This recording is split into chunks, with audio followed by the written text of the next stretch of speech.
नमस्कार। मैं सुधीर श्रीवास्तव ज्योतिष अनुसंधान केंद्र में आपका स्वागत करता हूं। ज्योतिषीय परिचर्चा में आज हम बात करेंगे महाराजा योग के विषय में। महाराजा योग जैसे कि नाम से ही प्रतीत हो रहा है, जिन लोगों की कुंडली में महाराजा योग होता है ऐसे लोग राजा के समान जीवन जीने वाले होते हैं। राजा के समान ठाट बाट के साथ सभी प्रकार की सुख और सुविधाओं के साथ सुसज्जित जीवन जीने वाले होते हैं। अपने जीवन में सुखों से संबंधित सभी प्रकार के संसाधन अपने जीवन में प्राप्त करते हैं। अत्यंत भाग्यशाली होते हैं। हर कार्य में भाग्य उनका साथ ही देता है। हर क्षेत्र में अच्छी सफलता प्राप्त करते हैं। व्यापार करते हैं तो व्यापार में अच्छी सफलता प्राप्त करते हैं। नौकरी करते हैं तो नौकरी में उच्च पद तक पहुंचते हैं और समाज में एक उच्च स्तर के प्रतिष्ठित व्यक्ति बनते हैं। सभी प्रकार से सम्मानित होते हैं। सभी वर्गों द्वारा इन्हें सम्मान मिलता है। इनकी यश और कीर्ति और ख्याति की निरंतर जीवन में वृद्धि होती चली जाती है। ऐसे लोग अपने जीवन में अत्यंत सफल व्यक्ति होते हैं। सभी द्वारा सम्मान प्राप्त करते हैं और अत्यंत भाग्यशाली होते हैं। हर कार्य में भाग्य इनका साथ ही देता है और जिस भी चीज़ को अपने जीवन में पाना चाहते हैं उसे बड़ी सुलभता से आसानी से अपने जीवन में प्राप्त कर लेते हैं। ये सभी प्रकार की लग्जरीज इन्हें अपने जीवन में प्राप्त होता है। एक अच्छा धन, कुटुंब और सभी प्रकार की सुख सुविधाएं ये अपने जीवन में प्राप्त कर लेते हैं।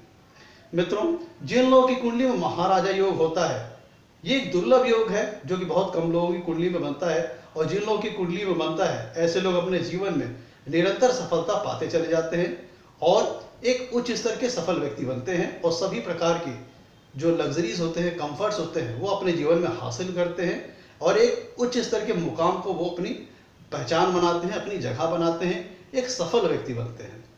अब हम बात करते हैं कि कुंडली में महाराजा योग बनता कैसे है। मित्रों, बृहद पराशर होरा शास्त्र में ऋषिवर ने इसकी परिभाषा बताई है और कहा है कि दो प्रकार से कुंडली में महाराजा योग का निर्माण हो सकता है। बृहद पराशर होरा शास्त्र में इस योग की परिभाषा बताई गई है, जहां पर ऋषिवर ने कहा है कि दो प्रकार से महाराजा योग का निर्माण हो सकता है, जिसमें उन्होंने जो पहली परिभाषा बताई है जिसके अंतर्गत डेफिनेशन ये है कि लग्नेश और पंचमेश का अगर राशि परिवर्तन हो रहा है तो फिर कुंडली में महाराजा योग का निर्माण हो रहा है। ध्यान दीजिएगा, जो उन्होंने पहली परिभाषा बताई है उसके अंतर्गत डेफिनेशन ये है कि लग्न स्थान का स्वामी अर्थात लग्नेश और पंचम भाव का स्वामी अर्थात पंचमेश में अगर राशि परिवर्तन होता है तो ये महाराजा योग का निर्माण करता है। मित्रों, एक उदाहरण के माध्यम से मैं आपको समझाता हूं ये कैसे बनता है। मैं आपको समझाने के लिए मैंने एक सैंपल चार्ट लिया हुआ है और मैं यहाँ पे जो भी सिद्धांत बताऊंगा वो सभी लग्नों पर एप्लीकेबल होगा। तो मैं यहाँ पे जो सिद्धांत बताऊंगा आप उसे अपनी कुंडली में अपने लग्न के अनुसार उसे मैच करके देखिएगा। अगर सिद्धांत मैच हो रहे हैं तो इसका मतलब आपकी कुंडली में जो ऋषिवर ने पहली परिभाषा बताई है महाराजा योग की, उसके अंतर्गत कुंडली में महाराजा योग का निर्माण हो रहा है। ध्यान दीजिएगा, प्रस्तुत एग्जाम्पल मैंने आपको समझाने के लिए मैंने मिथुन लग्न की कुंडली ली है, एज अ सैंपल चार्ट लिया हुआ है, लेकिन यहाँ पे मैं जो भी सिद्धांत बताऊंगा वो सभी लग्नों पर एप्लीकेबल है। तो जो बृहद पराशर होरा शास्त्र में ऋषिवर ने जो महाराजा योग की जो पहली परिभाषा बताई है उसके अंतर्गत डेफिनेशन ये है कि लग्न स्थान का स्वामी अर्थात लग्नेश, जो कि इस केस में होते हैं, यहाँ पे देखिए इनकी कुंडली है मिथुन लग्न की, लग्न में आ रहा है 3 नंबर मतलब मिथुन राशि जिसका स्वामी होता है बुध। तो जो डेफिनेशन बताई गई वो ये है कि लग्न स्थान का स्वामी अर्थात लग्नेश और पंचम भाव का स्वामी अर्थात पंचमेश दोनों आपस में अगर राशि परिवर्तन करते हैं तो फिर कुंडली में महाराजा योग का निर्माण होता है।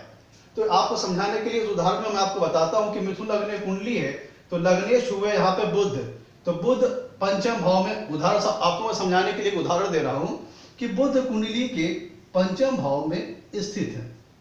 बुध कुंडली के पंचम भाव में स्थित है अर्थात लग्नेश कुंडली के पंचम भाव में स्थित है और पंचम भाव का स्वामी यहाँ पे अगर हम बात करें तो पंचम भाव में आ रहा है 7 नंबर मतलब कि तुला राशि जिसके स्वामी होते हैं शुक्र। तो शुक्र स्थापित हो गए कुंडली के पहले भाव में, शुक्र स्थापित हो गए कुंडली में पहले भाव में। इस प्रकार से देखा जाए तो लग्न स्थान के जो कि मालिक होते हैं बुध, वो कुंडली के पंचम भाव में बैठे हैं और कुंडली के पंचम भाव में आ रही तुला राशि जिसके स्वामी होते हैं शुक्र, वो बैठे हैं लग्न में। तो इस प्रकार के जो लग्नेश हैं वो पंचम भाव में बैठे हैं और पंचम भाव का स्वामी अर्थात पंचमेश लग्न में बैठे हैं। इस हिसाब से लग्नेश और पंचमेश में राशि परिवर्तन हो रहा है, जिसके फलस्वरूप जो बृहद पराशर हो रहा शास्त्र में जो ऋषिवर ने महाराजा योग की जो पहली परिभाषा बताई है उसको लेकर के कंडीशन क्वालिफाई हो रही है और इस हिसाब से इस कुंडली में महाराजा योग का निर्माण हो रहा है। मैं यहाँ पे जो सिद्धांत बता रहा हूँ वो सभी लग्नों पर एप्लीकेबल है। आप अपनी कुंडली में अपने लग्न के अनुसार इस सिद्धांत को मैच करके देखिएगा। अगर सिद्धांत मैच कर रहे हैं तो आपकी कुंडली में महाराजा योग का निर्माण हो रहा है। अब हम बात करते हैं दूसरी डिफिनीशन के ऊपर। बृहद पराशर होरा शास्त्र में ऋषिवर ने जो महाराजा योग बनने की जो दूसरी परिभाषा बताई है उसके अंतर्गत उन्होंने कहा है कि आत्मकारक ग्रह और पुत्र कारक ग्रह। ध्यान दीजिएगा, जो दूसरी डिफिनीशन है वो थोड़ा सा जटिल है, उसको समझिएगा। जो उन्होंने कहा है ऋषिवर ने दूसरी परिभाषा के अंतर्गत, आत्मकारक ग्रह और पुत्र कारक ग्रह अगर कुंडली के लग्न में हो या पंचम में हो या अपनी स्वराशि में हो या अपनी उच्च राशि में हो या अपने ही नवांश में हो जहां पर उन्हें किसी शुभ ग्रह की दृष्टि प्राप्त हो रही हो, तो कुंडली में महाराजा योग का निर्माण होता है। ध्यान दीजिएगा, यह परिभाषा थोड़ा जटिल है, इसको ध्यान देकर समझिएगा। दूसरी परिभाषा के अंतर्गत में ऋषिवर ने कहा है महाराजा योग के लिए कि आत्मकारक ग्रह और पुत्र कारक ग्रह दोनों चाहे युति करके लग्न में हो या पंचम भाव में हो या दोनों अलग अलग लग्न या पंचम भाव में हो या फिर आत्मकारक या पुत्र कारक ग्रह और पुत्र कारक ग्रह चाहे अपनी स्वराशि में हो या अपनी उच्च राशि में हो या अपने ही नवांश में हो जहां पर उन्हें किसी शुभ ग्रह की दृष्टि प्राप्त हो रही हो, तो फिर कुंडली में महाराजा योग का निर्माण हो रहा है। मैं तो इस सेकंड डेफिनेशन को समझने के लिए यहाँ पे दो बातें उन्होंने कही है, आत्मकारक ग्रह और पुत्र कारक ग्रह। मैं तो आत्मकारक ग्रह और पुत्र कारक ग्रह चर कारक है। जो कुंडली में आपके सामने जो आपने देखा होगा, जो प्लैनेट्स के 4 डिग्री वाइज जो चार्ट्स रहते हैं उसमें राहु केतु को हटा दीजिए तो बाकी के बचे 7 ग्रहों में जिस ग्रह की सबसे ज्यादा डिग्री होगी वो कुंडली में होता है पुत्र कारक आत्मकारक ग्रह। माफ कीजिएगा, आप पहले राहु के जो डिग्री वाइज जो प्लैनेट्स के जो चार्ट होते हैं उसमें राहु केतु को हटा दीजिए तो बाकी के बचे 7 ग्रह में जो सबसे ज्यादा डिग्री जिस ग्रह की रहती है वो होता है आत्मकारक ग्रह। फिर ऊपर से घटते हुए क्रम में, डिग्रियों के घटते हुए क्रम में जो ग्रह 5वें नंबर पे होता है उसे हम कहते हैं पुत्र कारक ग्रह। ध्यान दीजिएगा, जैसे कि आपने कुंडली में देखा होगा डिग्री वाइज जो चार्ट बनी रहती है प्लैनेट्स के, उसमें आपको राहु केतु को हटा देना है। उसके बाद जो बाकी बचे 7 ग्रहों में आपको ये देखना है कि जिस ग्रह की डिग्री सबसे ज्यादा होगी वो हो गया आत्मकारक ग्रह और डिग्रियों के घटते हुए क्रम में जो ग्रह 5वें नंबर पर आएगा वो होगा पुत्र कारक ग्रह। तो यहाँ पे सेकंड डिफिनेशन को समझने से पहले हमें आत्मकारक ग्रह और पुत्र कारक ग्रह को समझना पड़ेगा कि जो सबसे ज्यादा डिग्री जिस ग्रह की होगी हमारे चार्ट में राहु केतु को छोड़ के 7 ग्रहों में वो होगा आत्मकारक, और जो 5वें नंबर पे जो ग्रह आएगा वो होगा हमारा पुत्र कारक ग्रह। आप ध्यान दीजिएगा कि हम यहाँ पे आत्मकारक ग्रह और पुत्र कारक ग्रह फाइंड आउट करने के लिए जो कंपैरिजन करेंगे, अगर इसमें किसी केस में दो ग्रहों की डिग्री अगर समान होती है तो हम मिनट के लेवल पे कंपैरिजन करेंगे, और अगर मिनट भी समान होते हैं तब हम सेकंड के लेवल पे कंपैरिजन करेंगे। ध्यान दीजिएगा, जब हम सब ग्रहों की डिग्री का कंपैरिजन करते हैं आत्मकारक ग्रह और पुत्र कारक ग्रह जानने के लिए, तो ये देखना होगा हमें कि अगर कहीं पे किसी 2 ग्रह की डिग्री अगर सेम हो रही है तब फिर हम मिनट के लेवल पे कंपैरिजन करेंगे, और अगर मिनट भी सेम हो रहा है तब हम सेकंड के लेवल पे कंपैरिजन करेंगे। तो आपको समझाने के लिए मैंने एक सैंपल चार्ट लिया हुआ है। तो क्योंकि दूसरी डिफिनेशन को समझने के लिए हमें आत्मकारक ग्रह और पुत्र कारक ग्रह के कॉन्सेप्ट को समझना पड़ेगा। तो यहाँ पे मैंने आपको एक सैंपल चार्ट दिया हुआ है। हम सबसे पहले राहु केतु को हटा देते हैं तो बाकी के बचे 7 ग्रह में हमें डिसाइड करना होगा कि आत्मकारक ग्रह कौन सा होता है और पुत्र कारक ग्रह कौन सा होता है। आपको समझाने के लिए देखिए यहाँ पे मैंने एक सैंपल चार्ट दिया हुआ है, इसमें राहु केतु शामिल नहीं है। इसमें जिस ग्रह की सबसे ज्यादा डिग्री होगी वो होगा आत्मकारक ग्रह। तो प्रस्तुत एग्जांपल में आप देखिए जो बुध है उसकी डिग्री सबसे ज्यादा है, 24 डिग्री 18 मिनट 59 सेकंड का है। तो ये हमारी कुंडली में हो गया आत्मकारक ग्रह। अब हमें देखना है कि डिग्रियों के घटते हुए क्रम में जो 5वें नंबर पे जो ग्रह आएगा वो होगा हमारा पुत्र कारक ग्रह। तो बुध यहाँ पे 1 नंबर पे हो गया आत्मकारक। दूसरे नंबर पे हमारा आया दूसरे नंबर पे ग्रह हुआ चंद्रमा, क्योंकि इसकी है 22 डिग्री 59 मिनट और 49 सेकंड। यहां पे ध्यान। और फिर तीसरे नंबर पे आता है हमारा शुक्र। तीसरे नंबर पे आता है शुक्र। शुक्र की डिग्री है 22 डिग्री 46 मिनट 57 सेकंड। यहां पे ध्यान दीजिएगा, चंद्र और शुक्र की डिग्री बराबर है। चंद्र भी 22 डिग्री पर है और शुक्र भी 22 डिग्री पे है।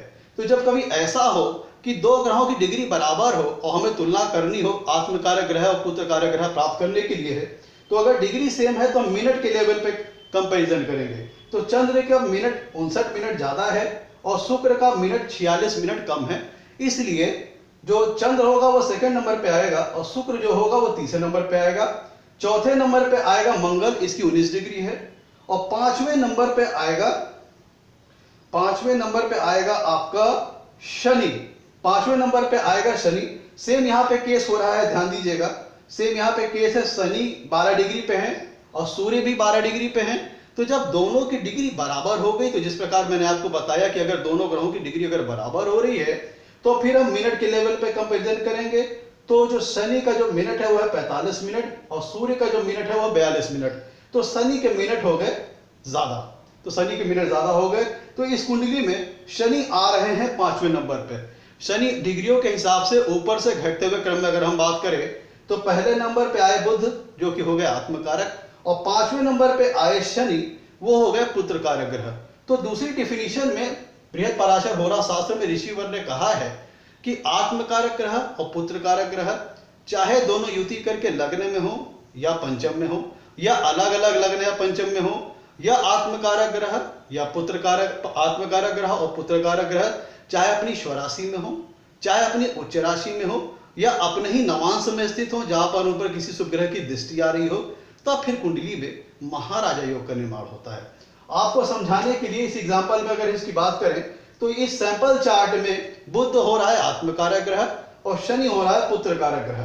तो अगर हम बुध और शनि को युति करके लग्न में लिखें, बुध और शनि को युति करके अगर हम लग्न में लिख देते हैं, तो चूंकि बुध हमारा आत्मकारक है, शनि हमारा पुत्रकारक है, तो डिफिनीशन के हिसाब से कंडीशन क्वालिफाई होती है और इस कुंडली में महाराजा योग का निर्माण होता है। अब मान लीजिए बुध और शनि युति करके अगर पंचम भाव में स्थित हो, तो भी डिफिनीशन के हिसाब से बृहद पराशर होरा शास्त्र में ऋषिवर ने कहा है कि आत्मकारक ग्रह और पुत्रकारक ग्रह चाहे लग्न में स्थित हो, चाहे पंचम में स्थित हो, या दोनों अलग अलग लग्न या पंचम में स्थित हो, या अपनी स्वराशि में स्थित हो, या अपनी उच्च राशि में स्थित हो, या आत्मकारक ग्रह और पुत्रकारक ग्रह अपने ही नवांश में स्थित हो जहां पर ऊपर किसी शुभ ग्रह की दृष्टि आ रही हो, तो कुंडली में महाराजा योग का निर्माण होता है। तो अगर बुध और शनि की युति पंचम भाव में होगी तो भी महाराजा योग का निर्माण होगा। मान लीजिए कि बुध, अगर ये दोनों अलग अलग हैं, बुध अगर लग्न में है और शनि, बुध जो कि आत्मकारक है, शनि जो कि पुत्रकारक है, अगर ये दोनों अलग अलग लग्न और पंचम भाव में हैं तो भी कुंडली में महाराजा योग का निर्माण होता है। और अगर मान लीजिए कि बुध और शनि, जो उन्होंने ऑप्शन दिया है ऋषिवर ने कि बुध और शनि, मतलब बुध शनि, बुध यहाँ पे आत्मकारक ग्रह और शनि यहाँ पे हुआ पुत्रकारक ग्रह, यानी आत्मकारक ग्रह और पुत्रकारक ग्रह अगर अपनी स्वराशि में भी हैं तो भी कुंडली में महाराजा योग का निर्माण होगा। या फिर आत्मकारक ग्रह और पुत्रकारक ग्रह अगर दोनों कुंडली में अपनी उच्च राशि में है तो भी महाराजा योग का निर्माण होगा। मान लीजिए आत्मकारक ग्रह और पुत्रकारक ग्रह दोनों अपनी उच्च राशि में हैं तो भी कुंडली में महाराजा योग का निर्माण होगा। तो देखिए यहाँ पे बुध अपनी उच्च राशि में है और शनि अपनी उच्च राशि में है। बुध अपनी उच्च राशि में है और शनि अपनी उच्च राशि में है। और जो मैंने आपको पिछले बताया था कि उसमें दोनों अपनी स्वराशियों में थे, जो मैंने अभी आपको पिछला समझाया उसमें बुध और शनि अपनी स्वराशि में थे, जो मैंने आपको यहां बताया था उसमें शनि अपनी स्वराशि में है, बुध अपनी स्वराशि में है, तो ये भी कंडीशन क्वालिफाई होती है महाराजा योग बनने के लिए। और जो बुध अगर कुंडली में अपने उच्च राशि में, जो बुध इस केस में जो कि आत्मकारक है, शनि जो कि पुत्रकारक है, दोनों अगर अपनी उच्च राशि में स्थित होकर के अगर अपनी उच्च राशि में है, उच्च राशि में स्थित हैं, बुध जो कि इस केस में है आत्मकारक, शनि जो कि पुत्रकारक, अगर दोनों भी चाहे स्वराशि में हो चाहे उच्च राशि में हो तो भी महाराजा योग का निर्माण होगा। या फिर आत्मकारक ग्रह जो कि इस केस में एग्जाम्पल में होता है बुध और पुत्र कारक ग्रह जो कि इस एग्जाम्पल में होता है शनि, अगर अपने ही नवांश में स्थित हैं जहां पर उन पर किसी शुभ ग्रह की दृष्टि पड़ रही हो, तो भी कुंडली में महाराजा योग का निर्माण होता है। तो मित्रों, तो जो उन्होंने जो आपको मैं दूसरी परिभाषा रिपीट कर रहा हूं क्योंकि वो थोड़ी जटिल है, उसमें उन्होंने कहा कि आत्मकारक ग्रह और पुत्र कारक ग्रह अगर चाहे युति करके कुंडली के लग्न भाव में हो, चाहे युति करके पंचम भाव में हो, या दोनों अलग अलग लग्न या पंचम भाव में हो, या आत्मकारक ग्रह और पुत्र कारक ग्रह चाहे अपनी उच्च राशि में हो, या आत्मकारक ग्रह और पुत्र कारक ग्रह चाहे अपनी स्वराशि में हो, या आत्मकारक ग्रह और पुत्र कारक ग्रह चाहे अपने ही नवांश में स्थित हो जहां पर उन पर किसी शुभ ग्रह की दृष्टि आ रही हो, तो कुंडली में महाराजा योग का निर्माण होगा। मैंने आपको समझाने के लिए उदाहरण के माध्यम से सैंपल चार्ट के हिसाब से समझाया है, और जो मैं सिद्धांत बता रहा हूं सभी लग्नों पर एप्लीकेबल है, और आप अपनी कुंडली में अपने लग्न के अनुसार उसे मैच करके देखिएगा, सिद्धांत मैच कर रहा है तो इसका मतलब आपकी कुंडली में महाराजा योग का निर्माण हो रहा है। ध्यान दीजिएगा, राहु केतु को हमें प्लेनेटरी चार्ट में हटा देना है, तो बाकी बचे 7 ग्रह में जिसकी डिग्री सबसे ज्यादा होगी वो होगा आत्मकारक ग्रह, और जो ग्रह ऊपर से घटते हुए क्रम में 5वें नंबर पे आएगा वो होगा पुत्र कारक ग्रह। और ध्यान देने वाली बात यहाँ पे ये है कि महाराजा योग एक अत्यंत दुर्लभ योग है जो कि बहुत कम लोगों की कुंडली में बनता है, और जिन लोगों की कुंडली में बनता है ये अत्यंत भाग्यशाली होते हैं, सौभाग्यशाली होते हैं, अपने जीवन में सभी प्रकार के लग्जरीज और कंफर्ट्स भी प्राप्त करते हैं, अपने जीवन में जो भी ये करना चाहते हैं, जो भी ये प्राप्त करना चाहते हैं उसे आसानी से ये प्राप्त कर लेते हैं। इनका व्यक्तित्व काफी आकर्षण होता है, काफी प्रभावशाली होता है, ये अपने व्यक्तित्व के द्वारा बड़ी आसानी से दूसरे के ऊपर अपना प्रभाव छोड़ते हैं, समाज में इनकी उच्च स्तर की यश कीर्ति और मान प्रतिष्ठा इन्हें प्राप्त होती है, और ये कहा जाए एक महाराजा योग का जैसे नाम से ही प्रतीत हो रहा है, जिस व्यक्ति का व्यक्तित्व और जिस व्यक्ति के पास सभी सुख सुविधाएं एक राजा के समान हो, वही उसी के ऊपर ये महाराजा योग का एक एक्चुअल एग्जाम्पल लागू होता है। मित्रों, आज के लिए इतना ही। आपसे कहना है मेरे वीडियो को लाइक करें और मेरे चैनल को सब्सक्राइब करें ताकि मेरे आगे आने वाली वीडियोस को आपको जानकारी मिल पाए, और आपके लाइक्स और जो भी सब्सक्रिप्शन होते हैं वो हमें मोटिवेशन प्रदान करते हैं ताकि हम आगे चल करके और अच्छे वीडियो आपके लिए ला करके बना सकें। मित्रों, आज के लिए इतना ही। धन्यवाद।